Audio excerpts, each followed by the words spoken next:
What is going on, everybody? Welcome back to Driven by DN. My name is Donald, and today we're going to be doing an update on my 2025 Toyota Camry XSE after 15,000 miles. So, in this video, I'm going to be showing y'all the interior and exterior and show y'all how it's held up over the past 4 months and 15,000 miles. So, yeah, let's get into it. And at the end, I'll give y'all my personal opinion and thoughts about how this car is held up and what I think about this car after driving it for 15,000 miles. So yeah, let's get into it, everybody. All right, starting off at the exterior of the 2025 Camry, you can see after 15,000 miles, it still looks brand new.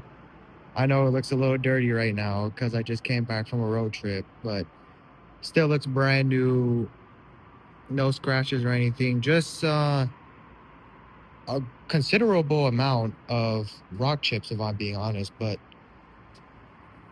maybe it's just because I drive a lot on the freeway. But you can see this one is probably the biggest one, and these are just those small ones around here. This one is a rock chip too. All these you see in the front here, it's just bugs. Like I said, I just came back from a road trip. This one is a chip. This one is probably the second worst one. It's most noticeable. And just miscellaneous chips around here, just the front area in general. Just, I guess because I've heard that the paint chips pretty easily on these new Toyota cars. It's been an issue for the past like 10 or so years, I've heard. But it's not too bad considering I drive a lot on the highway. You can see the paint has held up well. The headlights have held up fine. No cracking or anything. The windshield, just some minimal rock chips, but no cracking. Again, that's probably just because I drive a lot on the freeway. You can see this one, that one right there is probably the biggest one. But overall, the exterior has held up really well. Wheels, no corrosion or anything. Just some brake dust, but no curb rashing or anything. I do keep my cars really clean, with the exception of right now, since I just came back from a road trip. So it is a little, well, I wouldn't say it's dirty. It's just a little dusty. I don't even know if y'all can tell on camera, but still looks pretty good in my opinion. You can see the side paint still shiny and everything. In the rear, looks amazing.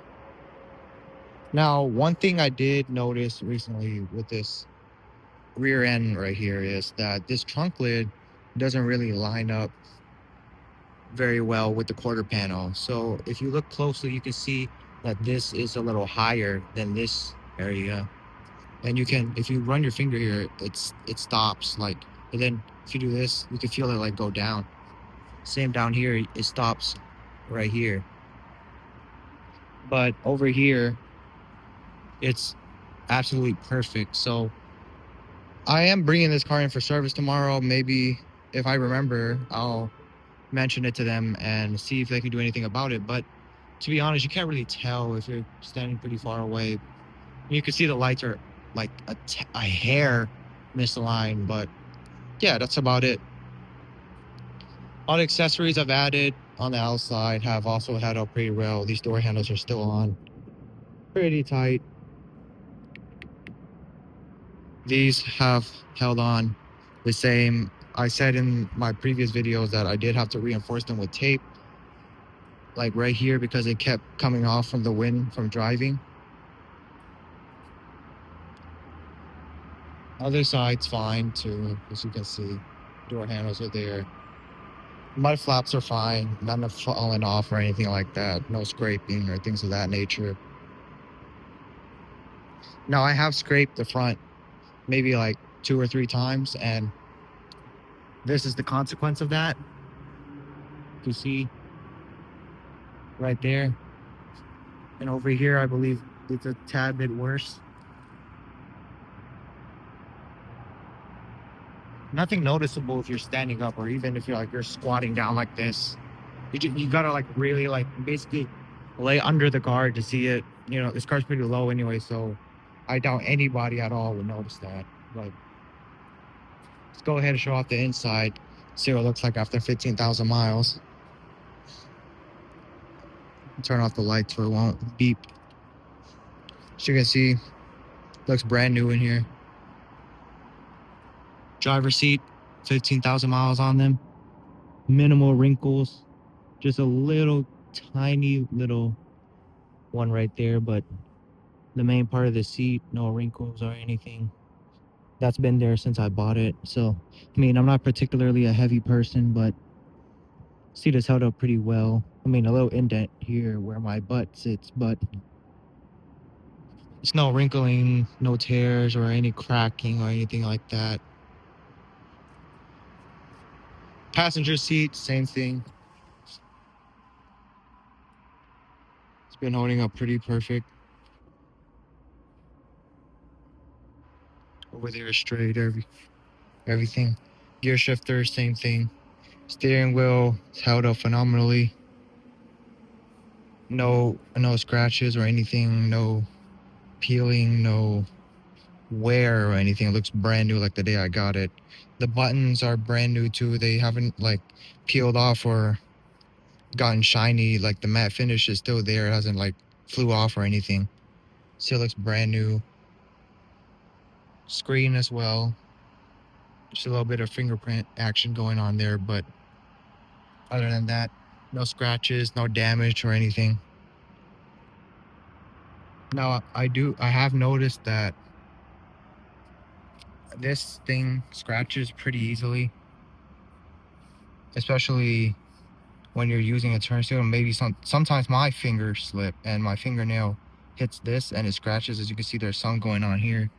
Rarely over here because I don't use my wipers that much, but you can notice it a little more over here, right there. But it doesn't really bother me. I think it's fine. Up here, everything's looking great. You know, let me show you the back seat. Now for the back seat, I have noticed something with it, but it's more of a build quality issue, I suppose. Like right here, it seems like this seat was like forced in, like to the corner, whereas the other side is not like this. I don't know why it's like this. Like this area is just all the leather's bunched up, and it looks like when the seat was installed, it was just like punched into place like forcefully.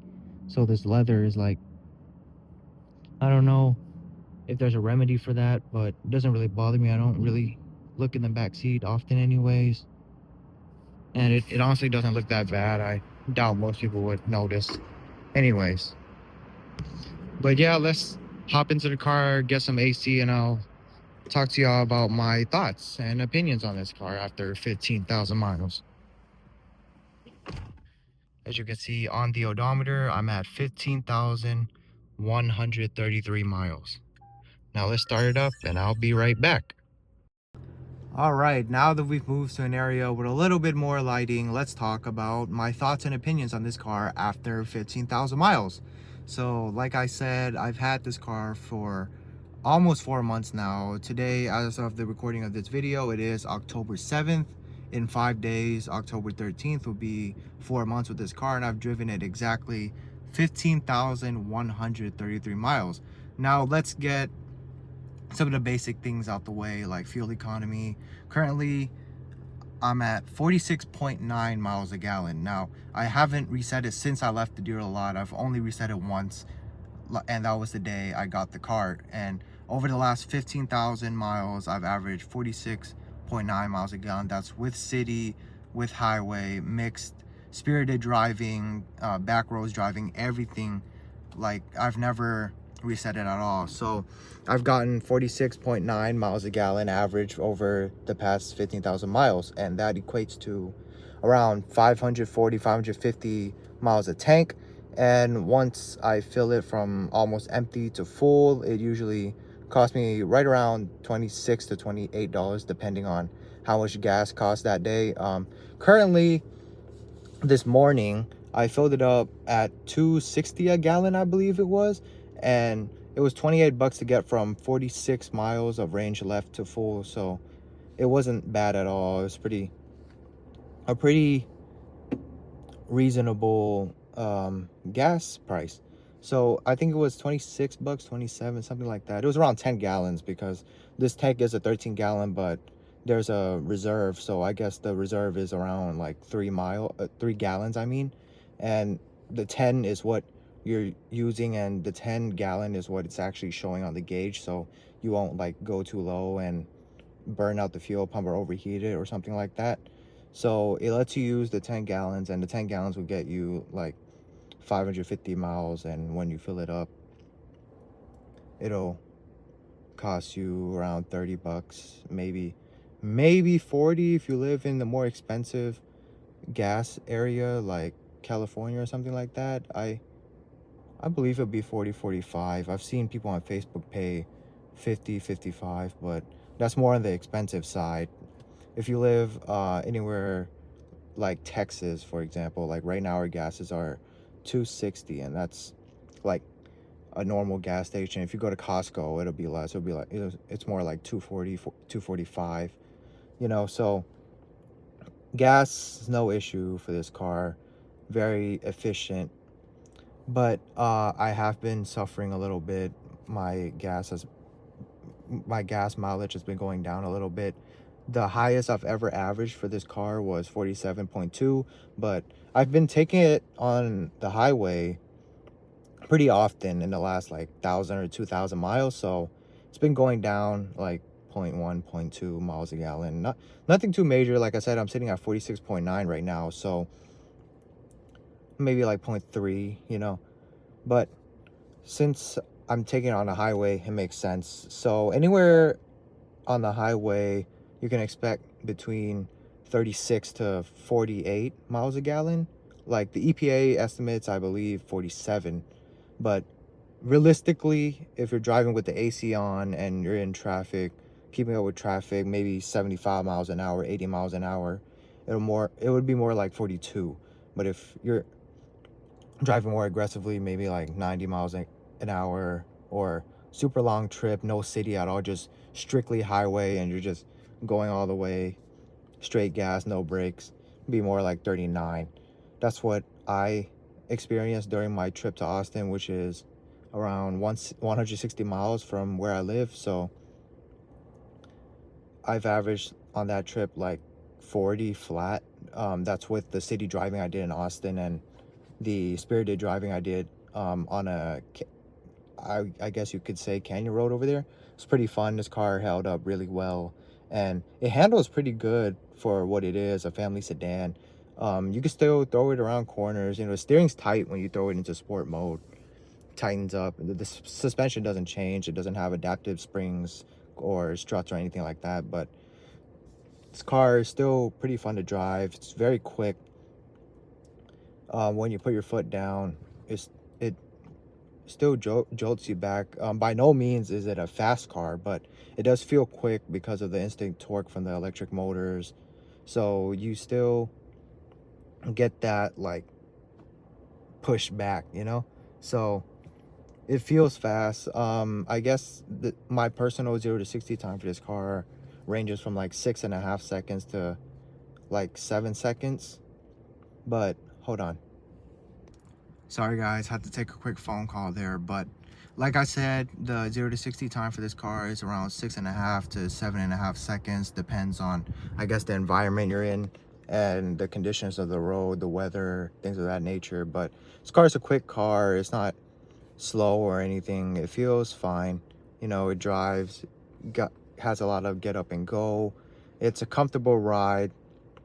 The seats feel good. Now, I did mention in my last videos about this headrest protruding too far up and causing me a little bit of neck fatigue on those longer drives, but recently I guess my body got used to it, so I don't really feel the fatigue anymore even on long drives. So I guess it's just something you get used to. But if you have some like neck or back like underlying conditions where you might be prone to some discomfort sitting in a position where the back of the seat is like this but the headrest goes up like that, That might be something you might want to note about this car. That's just how it is. As far as I'm aware, it's like that on every trim. LE, SE, XLE, XSE, they use the same seats, but it's just different like seat skins for the leather, like just different patterns on the seat. Same thing for across all trims. Now you can see the seat is a very comfortable seat. It's on the stiffer side, I would say, but it's a good balance between stiff and comfortable. So it's not soft, it's not like a couch, but it's not hard like you're sitting on concrete. So it's like a good balance, and you can see the bolsters come up relatively high even on the seat ground right here. So it holds you into place. Like I said, I did take this car canyon driving, and it holds you into place. I mean, you still slide around a little bit. It's not like Recaro bucket seats or anything like that, but it still holds you into place good enough so that you're not going all over here and everything. And the body roll for this car is decent. I wouldn't say it's crazy good, but I wouldn't say it's bad. The chassis is stiff enough for the car not to go all over the place, and it'll still handle well. So yeah, that's about it on comfort. Let's see, what else. I did fuel economy, comfort. Technology has been great. The wireless Apple CarPlay has been great to me. Very few failures. I know I've seen a lot of people on the Facebook group complain about the Android Auto Apple CarPlay not connecting to their phones, but personally for this specific car, I've never had an issue with that. Sound system sounds amazing. This is the base sound system. It's the 6-speaker, I believe. It's not the 9-speaker JBL system or anything, and it still sounds pretty good. The bass is good, audio quality is good. I'm not a audiophile or anything like that, but it's still good for me. Like the bass still, like, you can feel it in your chest, so it's not bad, you know. So for like a normal person like me, it's just fine. So another issue that people might be worrying about is this sunroof right here. I do use this sunroof quite a lot. As you can see, after 15,000 miles, it still opens very smoothly. Still closes very smoothly. Now, I'm not sure for this gen, but the last gen, the 2018 to 24 Camrys, the panel sunroofs did have quite a lot of issues. It was pretty widespread where the sunroof would just jam itself in a track or something, and it just wouldn't close on one side or even on both sides, and it would get stuck open. And the remedy for that was to literally replace the entire like roof up here. So it's like a $10,000 job.